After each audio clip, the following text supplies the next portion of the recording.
And APB, American Protection Bureau, voted #1 best on Long Island for all your security needs. Call 631-390-9050. That's 631-390-9050. APB.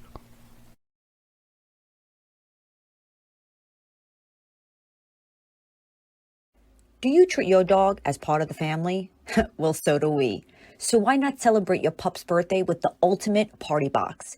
Check us out on Instagram, Twitter, and Facebook at Party Pup Info, and let us make your pup's party or any celebration perfection.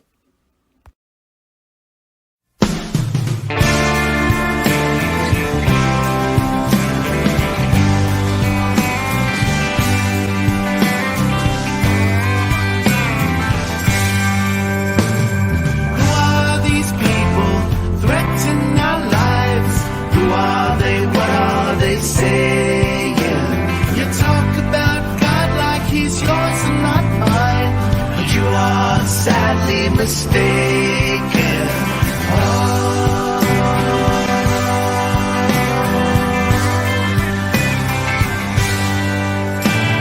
Liars and siders, place line of 10, lying and cheating and taking. Political puppets steal all they can, but they are sadly mistaken.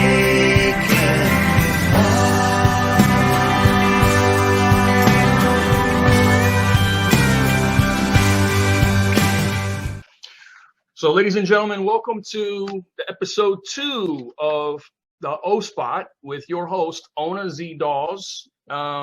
Continuing off where we left from the conversation last time. We were talking about the adult film industry and the provisions implemented in her era in the 80s of safe precaution, how to go around doing scenes. 80s, 90s. 80s, 90s, early 2000s. She actually probably, this is another trivial for the audience out there.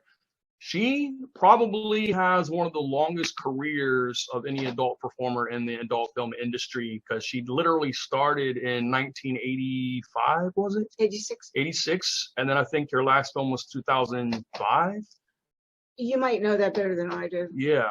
So about 30-year career. Right. But you kept revolutionizing the industry and you kept becoming fresh and always having something to offer to the business when a lot of people grew stale over time. They quit. So what was your secret behind that?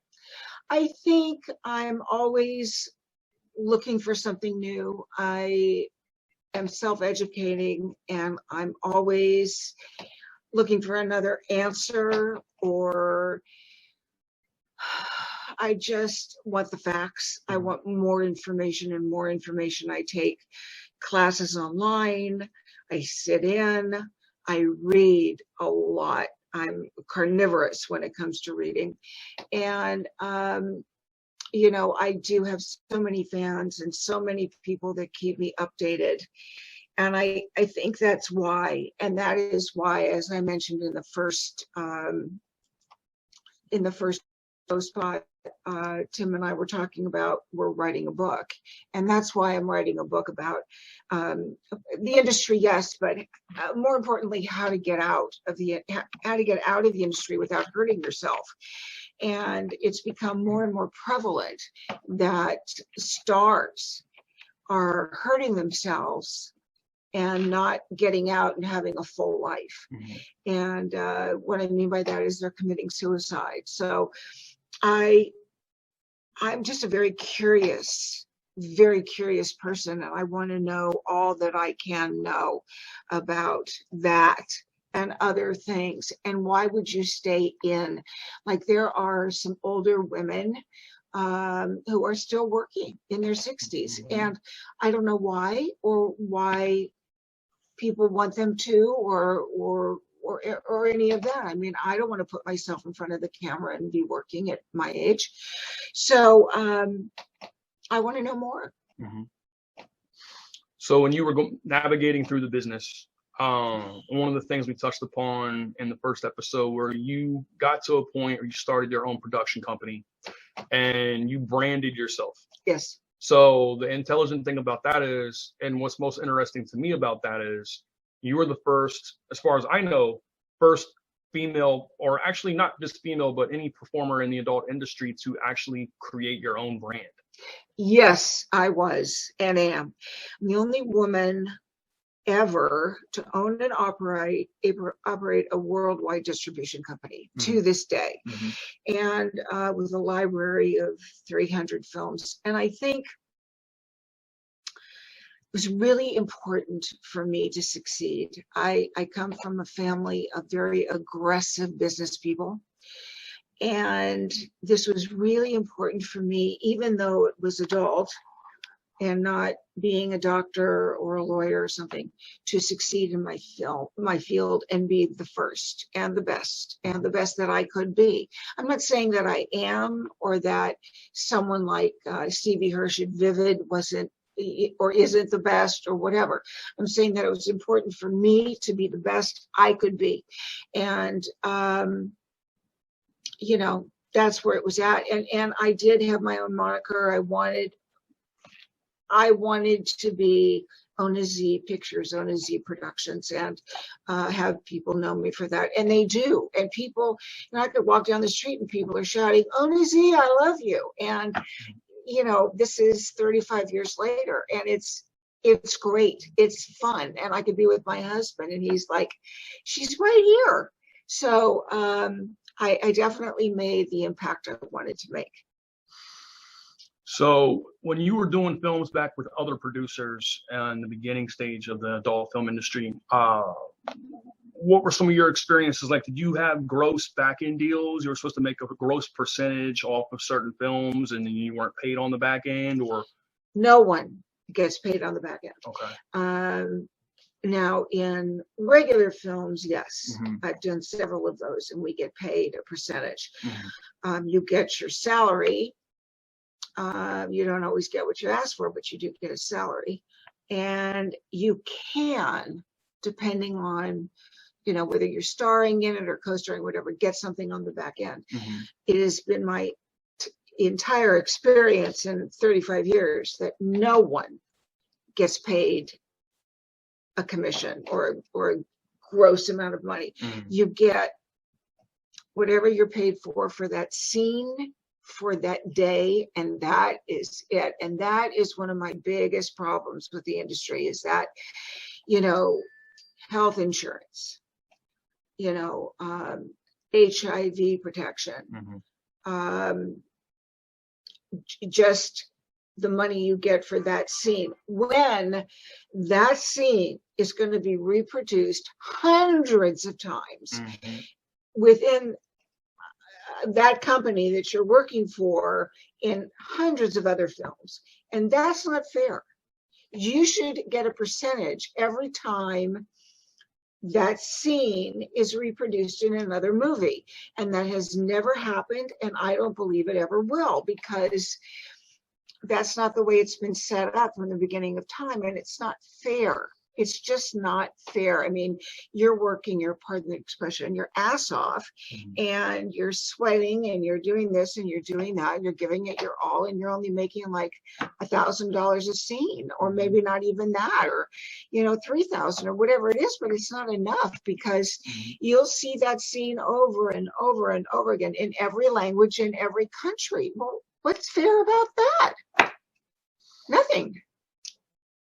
So is that part of the, as I say, refer to it as the culmination, where you said I had enough is enough. I'm tired of making other producers money with my own blood, sweat, and tears. It's time for me to start my own production company. Absolutely. And I knew it. I mean, I'm pretty sharp. I didn't go to college, but I'm business savvy. And I knew it from the beginning that the whole idea of me getting in was to have my own company. And so I worked as hard as I could. I made as much money as I could. I squirreled it away. And then I finally opened my own company. And in the first program we did, you asked me how many years it took. And I want to say it took at least I wish, honestly, I'm old, I can't remember. I wish I could say I knew, maybe 3-4 years, but once I started, I never looked back, and I worked and I worked, and dancing around the country for clubs. I took all that money and that tip money and I saved it as much as I could to make films, as many as I could, and to pay my employees. And I got up to having my own duplication room and, making 5-6 movies a week. And that's tough. That's really hard. I know Vivid and other companies, they're probably putting out 20, 30, I don't know how many movies a week, but that is the correct combo to really making a lot of money. So in the 1980s, I remember they had a movement. I believe this was to start a union in adult films. It's called the Pink Ladies Society, I believe. What was that about? Can you tell us, what was that? Well, there were women, I don't know too much about it. It was just before my time, I think, and they wanted to start a union, which meant that they would get paid in perpetuity for whatever movie they were making or whatever scene it was. And of course, they got blown away. I mean, there was no way that was going to happen because, the producers are like, doctors think they're gods, and people revere them as such. So that's the way producers think. They don't think very much of us because we're, making sex scenes. And so trying to start a union is ridiculous in their minds. Absolutely ridiculous. There's no way, and we're never going to pay you more than what we're paying you for this scene. And no, it didn't happen. It's never going to happen. Wow. So when you started branding your company, you created, I believe it was called Ona Zee Productions.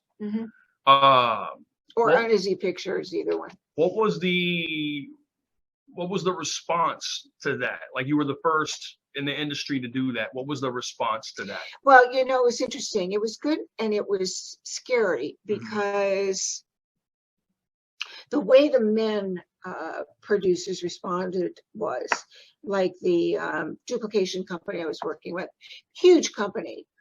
When I went to him and I said, look, I'm going to need, some seed money or a little bit more time or whatever. He said, okay. But when I went and I duplicated my films, he held them back instead of distributing them. Wow. And that killed me because it held up the line of production. And I said they would be out, let's say, January 1st. They didn't come out until January 10th. And so all those people that were waiting for them thought I was a dummy. And I called this guy and I said, it was our mistake. It's bullshit. Wow. It wasn't a mistake. It was on purpose. And the same with the guy that made the box covers. And this went on. And I paid my bills. I did what I was supposed to do. And when they got I wasn't going away, it stopped. And it took a while. It took a long time for them to get it. So they were purposely trying to sabotage. Oh, yeah. Anything they could do to kick me out. And I finally said, each one of them, I am not going anywhere. You can't do this to me. Oh, we can do it. And when I was getting out of the business, I was having a hard time financially and I was getting a divorce. And of course, he helped himself to every bit of money we had. And I went to, the printers and all those guys. And I said, look, I need a little bit of time. So what did they do? They got together and they pushed and wanted their money now. And it forced me almost into bankruptcy. Wow. And I said, I've been paying you guys for 20 years. What's the problem? They had a huge problem with it. It was their opportunity to get rid of me. So that was is it pretty safe to say that was a male dominated industry and there wasn't really a voice for females? And really even to this day, would you say that's still the case for the most part? Yes, and there are some women who tried to run a company, but they're backed by a man, and I was not. And I think they saw this as the perfect opportunity. I mean, to my face, they said, "Wow, you're great. We love you. Thank God." You know what? But when it came right down to it, no. You know, I got to do everything I could for them. They did nothing for me. So there was actually a point where you started outgrossing as far as sales with your product, your production company, everything to do with your brand. You started outgrossing all the males, everybody in the industry. I asked Tim, I can't say that because they were producing. I mean, yes, some companies. And I was doing very well. I had a different view on the movies that I was making, but they were making more money. They had been in the business longer. They had more affiliation with the distributors, you know, and the people. And where I did very well was in Europe. And I was flying around Europe and representing my product. And I got to go to Australia and Africa, and, you know, they loved me there, and I made a pretty penny there, and I was gone all the time. So that for me is what I had to do to make some serious money. Is it pretty safe to say that the male producers had more of an output reach with distribution, like you said? And in some cases, did you find like these producers, well, you kind of already said this, but in a roundabout way, the producers would purposely sabotage your relationship with those distributors? Yeah. Okay. So it'll make it hard for you to do international pre-sales to other territories and other countries. Actually, not in that sense. In America, they made it really tough. I mean, I did film noir, and then they did something similar, and it got in my way. And I made the best bondage series of all time, Learning the Ropes. And then, I don't know if you know the company Adam and Eve. Adam and Eve picked up on that. And at first they bought it for top dollar. And then, and I had said to them, why don't you let me make some movies for you? Right. No.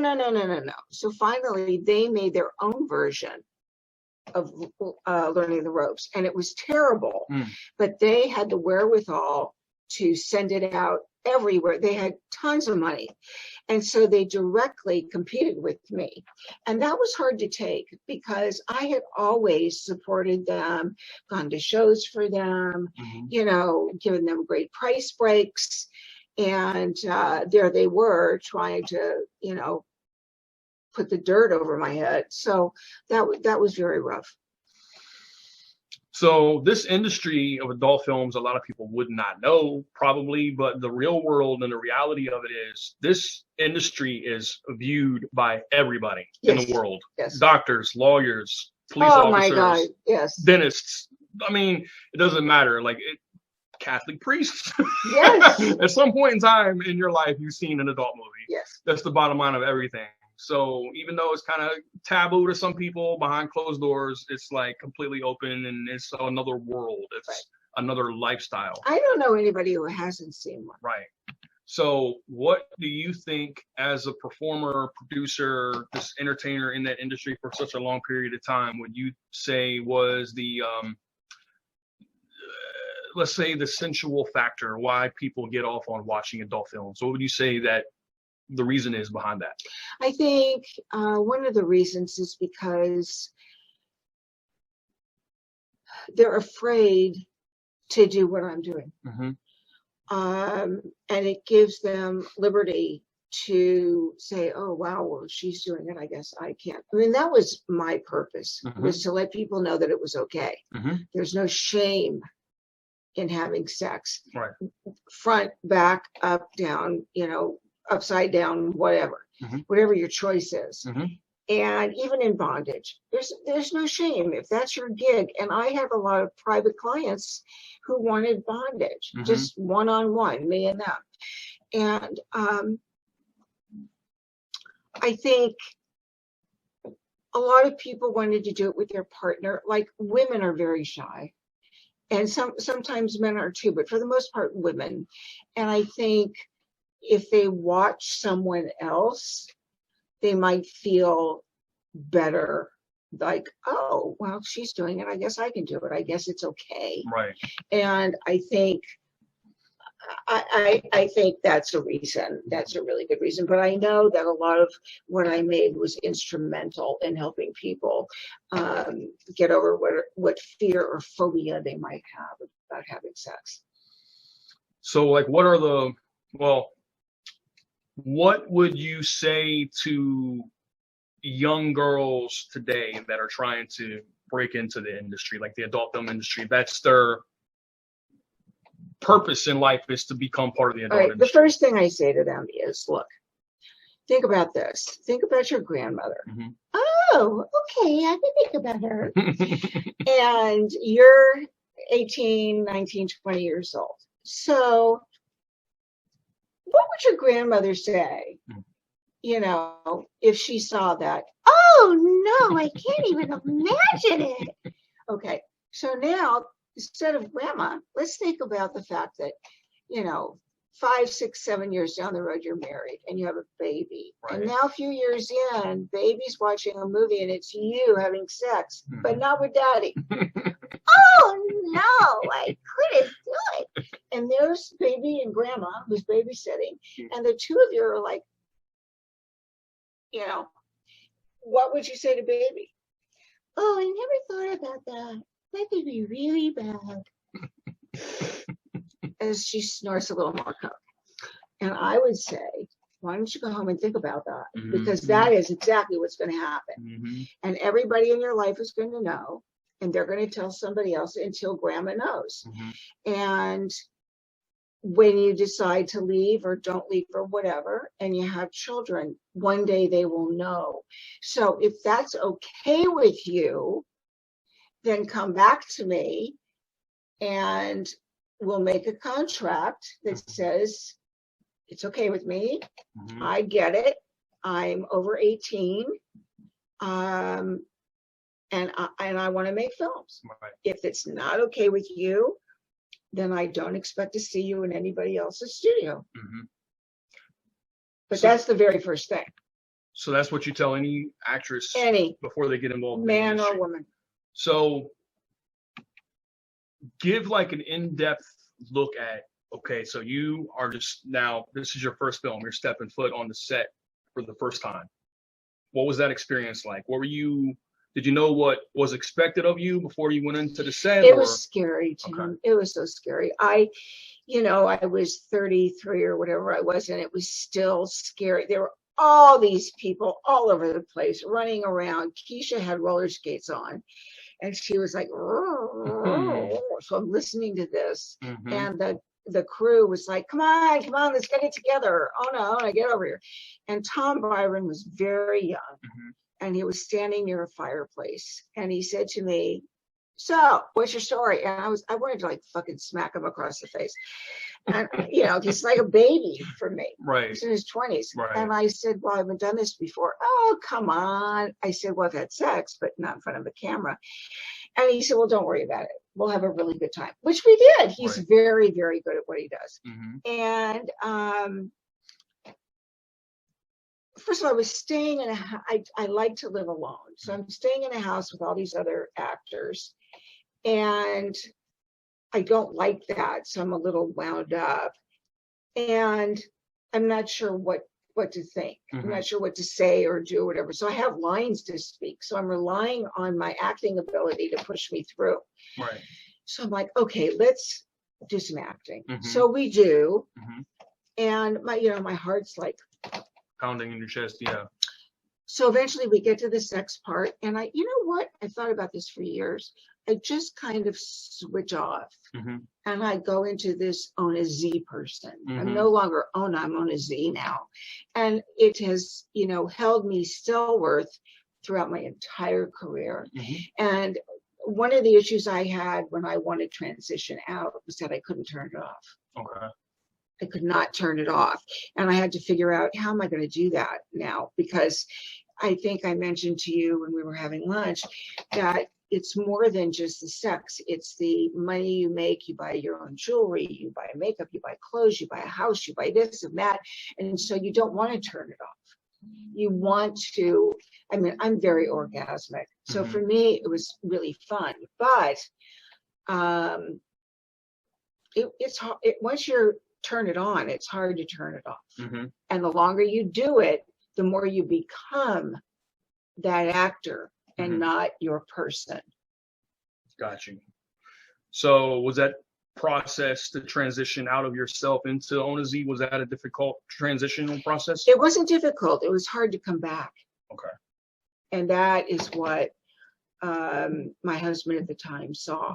He said, it's really hard for you to come back now. I think you need to go to therapy. And I did. And it did help me to come back. And I had been, you know, because I had been incested, as I said, I felt so good about myself that I could get money for sex instead of having somebody pawing at me and, you know, when I was a teenager, having sex with me for nothing. And that was a horrible experience. So I felt like redemption. Right.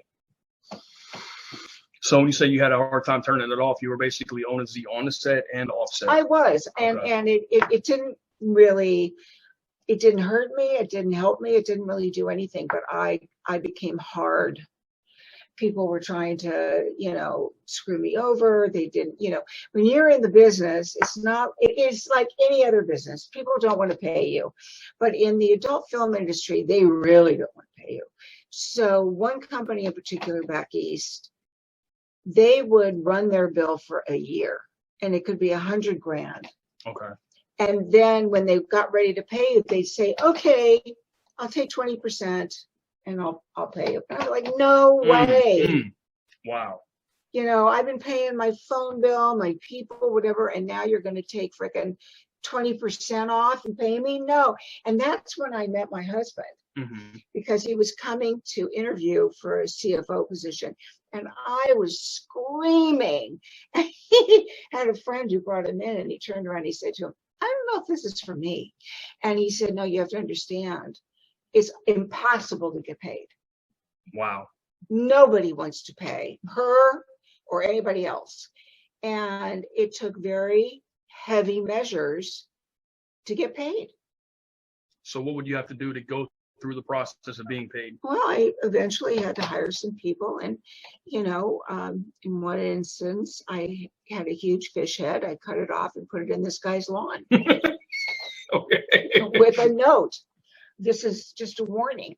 And then when, you know, he told everybody what I did. And then, you know, he said, who do you think you are? And I said, I don't think I'm anybody. I want to get paid. You owe me $75,000. So when he didn't pay me, those same guys went into his office and threw his television through the glass window. I said, I think I might get paid now. He said, okay, I'm going to pay you. One guy I took to court. And the judge said, all right, law and order, we get it. I said, no, you don't get it because you get paid every month, but I don't. Wow. So, yeah, it was very difficult. And then this other guy from the East owed me over $100,000. And I don't remember what he paid me, but I know he finally did. But once my husband took over as CFO, it got easier. Then I didn't have to do it. But still, you know, they don't want to pay you. They want the product, but they don't want to pay you. And they feel they can get away without paying you. And there's no repercussions or consequences for their actions of not paying you. Right. Wow. So that had to have been a very, at times, a really cutthroat business. Oh, beginning to end. And a lot of times, you know, I remember I was with one of my girlfriends and we were doing a movie and we were, you know, like in the mountains or something. And in walks the producer with a couple of guys who probably have invested in the movie. They'll never see their money either. And the producer calls over me and my girlfriend and says, do these guys. Wow. I looked at him and I said, I'm not a prostitute. I'm an entertainer. He said, I don't give a shit what you are. You'll do it because I said so. I said, no, it won't. And my girlfriend said, I'm not doing this. And we walked away. But that is constant. And that was from a producer asking you to do that. So the producer, in some of the producers' minds, you are their property while on set and while off set. Wow, that's just crazy. So I said to him, look, I'm already having sex for a living. Mm-hmm. I'm an entertainer. I'm a sex performer. I'm not your prostitute. Mm-hmm. And he grabs me by the arm and he says, you'll do what I want you to do. And I said, yeah, go fuck yourself. I'm not doing it. Mm-hmm. You want to do it? You do it. Mm-hmm. So a lot of other producers do that. Did a lot of the male, and this might be a sensitive topic, but did a lot of the male producers try to use intimidation factor tactics to try to get you to do what they wanted you to do? Of course. Yeah. So a lot of that went on? Okay.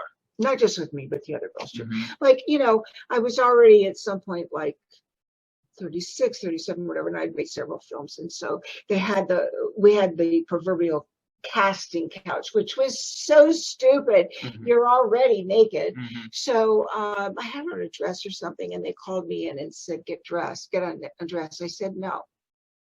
Well, do you want the part? I said, not that bad. I'm already getting undressed for you when I'm having sex. Mm-hmm.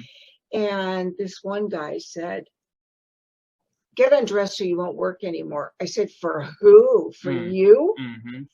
So one of my friends came in and she had to do the same thing. And she said, oh, who cares? Just take your clothes off. So I did.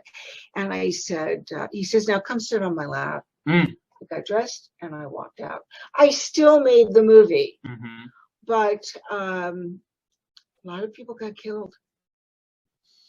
Wow. A lot. Mm-hmm.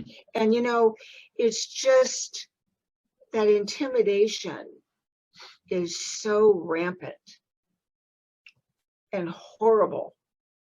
And I said I'd never be that. And I never was.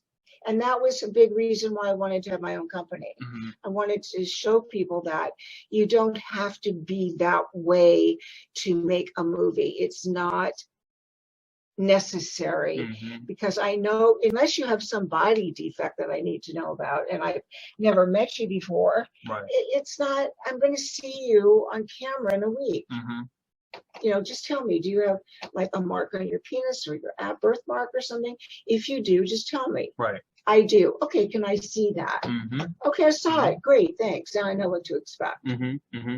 But why do I need to get undressed? Right.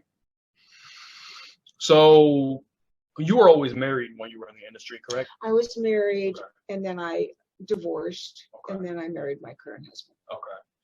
So for other women that you know about, or maybe you were around, experienced, was it hard for them to maintain personal relationships outside of the business? Yes, because the men wanted the money, and they would abuse the women they were with. And, they would come on my set Mm-hmm. and demand that I paid them. And the girl is like, yeah, you better pay him. I'm like, I'm paying you. You want to pay him? You hand him the money. So a lot of the performers' boyfriends kind of came on and said acting, unquote, unquote, kind of like a pimp. Oh, they were pimps. Okay. And most of the men with the women were pimps, and they forced them into the business, took them off the street and put them in. Wow. Okay. That's interesting. Because a lot of women that were in the industry probably would not have been in the industry if that had not happened to them. Okay. And they were not necessarily pretty. They didn't have an education of any kind. Mm-hmm. They were drugged up. Mm-hmm. And, they didn't know what they were doing. And I didn't hire those women, but it was very, very sad. Mm-hmm. And, I would ask them to vacate the scene, and a lot of guys got very angry. And I just, I had some bodyguards around me. I had to. So that made me hard. And I'm a very nice person and did not want to be that way. Mm-hmm. And, a lot of people thought, wow, she's crazy. She's not nice. She's not. I'm like, what do you know? Mm-hmm. When was the last time you ran a business? Mm-hmm. Mm-hmm. It was tough. So at that time, you were pretty much, from what I know, were you the only female producer in the business? Yeah, there were a few others. Okay. But not doing what I was doing. Right. Not branding their own line of toys and films and everything you were doing. Right. So again, that would have been difficult to navigate through a male-dominated industry. Oh my God. It just, and not only male dominated, I mean, just these guys who are just like slugs, stupid and brutal, and think that they own you. Was there anybody in the industry though that became a kind of a confidant, supporter of you to try to help you navigate through the business the way you wanted? A couple really sweet guys. Okay. Like the owner of Doc Johnson. It's been so good to me. Just wonderful. So he kind of helped you brand your line. He helped me in so many ways with, ways to be and how to think and, how to show up and what to say and not to say. And just has been an amazing friend for years. Not everybody's like that. No, yeah. And that's in any industry you're at, because I'm primarily work in the mainstream business, and there's a lot of cutthroatness that goes on in the mainstream entertainment industry as well.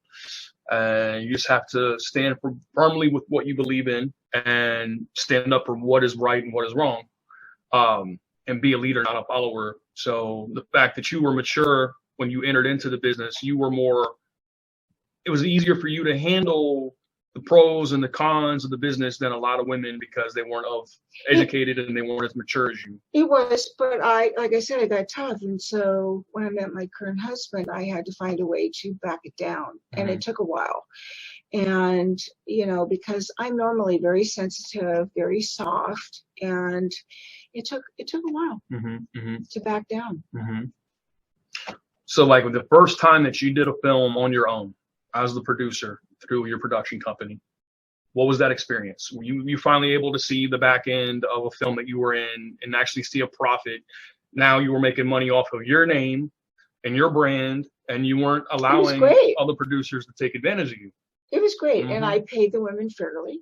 And listen, if someone out there was having a problem, they'd come to me. I'd give them money. If something was wrong, I'd take care of it. I mean, I'm a nice person. I made sure that everybody was okay. So what was some of the best experiences, in your opinion, you had in the business? If you had take it back to the beginning to now, would there be anything that you would change about the industry? Oh my God, I think, Tim, there's a lot of things I would change about the casting process and how humiliating that was, and the way they allowed drugs on sets, and just, I mean, I'd have to think about it for our next conversation and write it down. I mean, it's immense. So what, we'll talk about that in the next episode. I want to ask you in the next episode how you feel you were able to have such a longevity in the business and how you were able to preserve, what I call a legacy, because it's still, you're a legend in the business, but you also carry the name. So like people my age and even younger know who you are. Right. So that's got to be an accomplishment to be remembered. We'll talk about that in the next episode, because we're running out of time for episode 2, but stay tuned for episode 3, which is coming up in around a few minutes.